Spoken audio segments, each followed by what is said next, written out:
Bali ito, may panibago na naman tayong gagawin. Kulay asul. Bali ang model niya X260. Napakaraming 9. 2, 4, 6, 8. 8 9. Bali sa nakasulat sa 26 MOSFET siguro to. Bali ito yung harapan niya. Mayroon siyang display. May double blower din siya.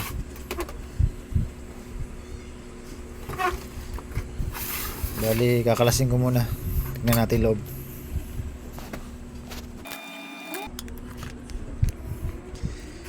Bali ito ang loob niya. Bali ang MOSFET niya 13 dito, 13 sa reverse polarity. Bali sa inverter side niya bali 13. Bali 12 lang to. Baka yung isa nito props na lang. Ito yung dulo siguro. Bali 4 din yung filter capacitor natin. 4 na 68 UF by 450 volts. SCR nya dalawa rin. Ang capacitor natin 5 UF. Bali testingin natin. Saksak natin sa baterya.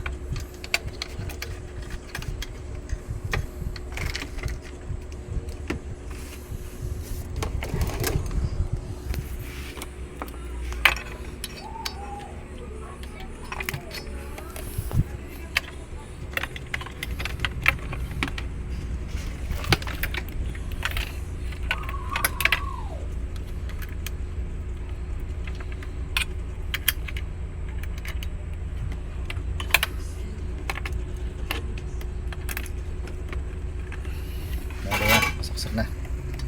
On ko na. Mayroong glow blower siya. Wala siyang kahit na maliit na tunog, na mahinang tunog. Tanggalin natin yung tanggalin natin yung stick. Wala. May ilaw pa rin ha. Ayun, wala. Sabihin yan, may pondo na to. Meron na nga. Nagpo-ponto siya, wala siyang tunog. Bali pwedeng mangyari dyan, may shorted dito sa sa output. Nagpo-pondor dito sa filter natin, kaya lang hindi niya makuha lumabas. Hanggang dito lang. Baga naiipon lang siya. Bali i-remove ko muna siya sa kanyang housing para makapag-test ako ng mga parts na sira.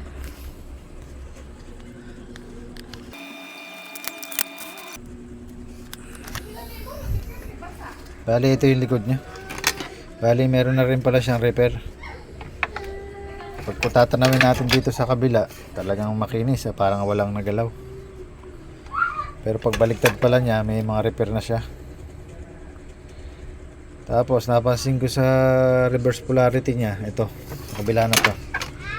Hala natin isang diretso yung gumagana. Bali ang gumagana lang pala sa reverse polarity, ito lang. Bali 1, 2, 3, 4, 5 na MOSFET lang gumagana rito sa reverse polarity. Bali ito wala nang connection, display lang pala to. Ayan. Bali proceed na ako dito sa sa may shorted. Hanapin ko siya dito sa part ng output. Halasin ko lang.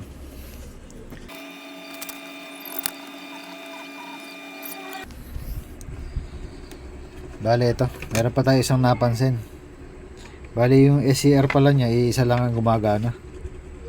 Ayan wala nang linya yung kabila. Itong kabila na nasa likod, ito to. Ang gumagana lang sa kanya ito. Baga, peke na naman to. Props lang yung isa. Bali ang gagawin natin,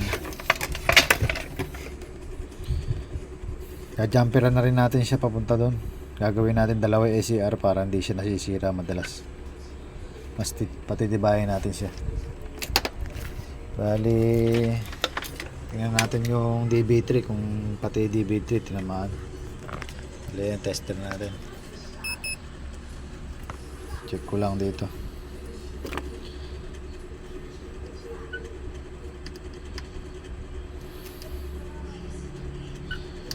Bali wala naman. Buo naman yung DB3. Hindi naman pumapalo yung meter natin. Wala. Good yung DB3. Bali subukan ko na lang muna lagyan ng SCR to. Pagka pag umandar na siya, dadalawahin ko siya. Lagyan ko siya ng linya rin papunta sa kabila. Bali yun muna. Lagyan ko muna siya.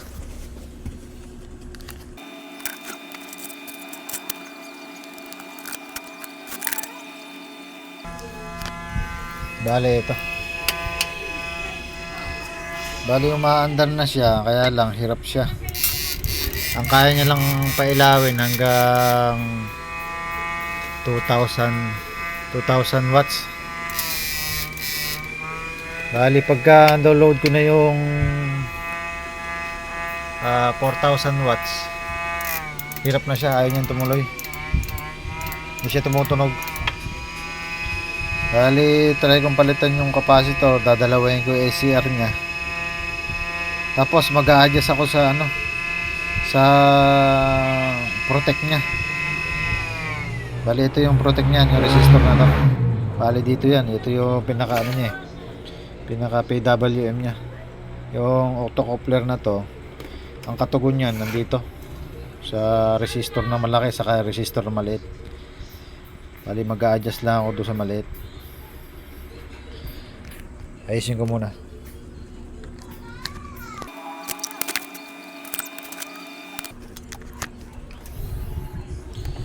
Bale ito, tinanggal ko na yung isang lagayan ng SCR nya. Pagtanggal ko, ang nakita ko itong MOSFET 75NF75 MOSFET yung nakakabit. Bali papalitan din natin ng SCR to. Yan. Bali palitan ko lang.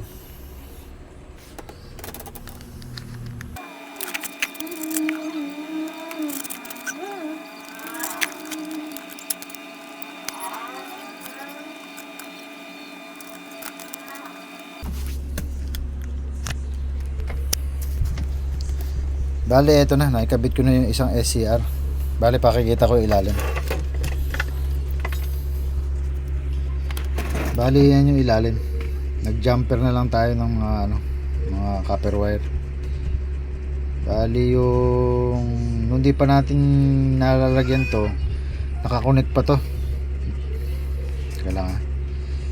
Yan, nakakonect yan. Bale kinat na lang natin yan. Dahil dulo magkasama to eh.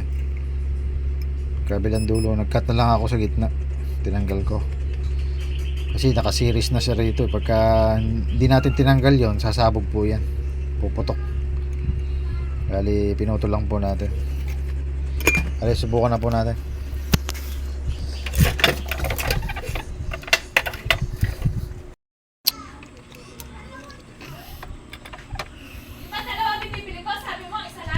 Bali ito 4,000 watts. Bale ito yung pinakamahina niya. Bale ang frequency niya 52. Nakaload yung 4,000. Bale sagad na natin. High. Kaya master volume niya. Sagad na. Bale ang liwanag 4,000 watts. Bale ito yung kinakain niya sa baterya. Tanggalin muna natin yung blower para hindi maingay. Yan. Bali lalapit ko na lang siya.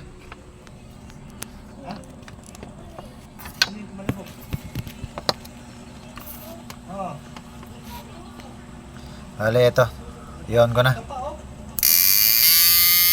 Bali 81, bali 80 ampere, 900 plus watts. Taas. Okay na, malakas na ngayon to. Bali sa problema niya,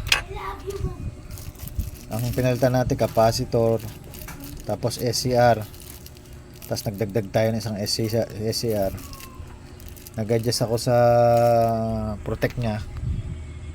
Sa protect niya sa resistor. Tapos medyo pinihita natin ng konti yung volume din sa loob para medyo lumakas yung voltahe niya. Bali sa problema niya, okay na.